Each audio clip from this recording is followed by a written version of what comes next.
इलाके सरजानी टाउन 510 जी रहवासिन शादीशुदा नारी फातिमा खासकेली पंहिंजे मुड़स रमज़ान बुर्रो ऐं ॾेर आसिफ बुर्रो ऐं ससु जे ज़ुल्मनि खां तंग थी पंहिंजे मासी सकीना ऐं मासड़ रमज़ान खासकेली सां गॾु ओलह प्रेस क्लब ते पहुची वई। नारी फातिमा खासकेली प्रेस कॉन्फ्रेंस कंदे चयो त मुंहिंजी शादीअ खे 4 महीना थिया आहिनि। उहे 4 महीना मां हिकु जहन्नुम में गुज़ारिया आहिनि ऐं मां अज़ाब में गुज़ारिया आहिनि।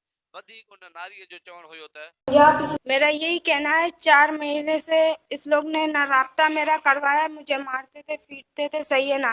मेरा शोर मेरी सास मुझे धंधा करवाती थी, 4 आदमियों को अंदर बेचती थी कमरे की, सही। जो मैं कैसे रहूं, जो बेटा अपनी माँ के साथ रात के 3 बजे हरकतें करता है तो मैं कैसे उस घर में रहूं। जो अपनी माँ के साथ गंदी हरकतें करते, मैंने खुद वहाँ पे लेके गए, वहाँ पे मेरे साथ ये गंदा सीन करवाते थे हरकतें।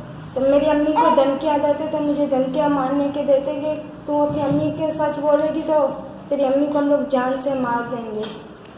देवर अलग मेरे से गंदे हरकतें करता था, शोर को बोलती थी, शोर मुझे खुद मारता था, सही है ना। जो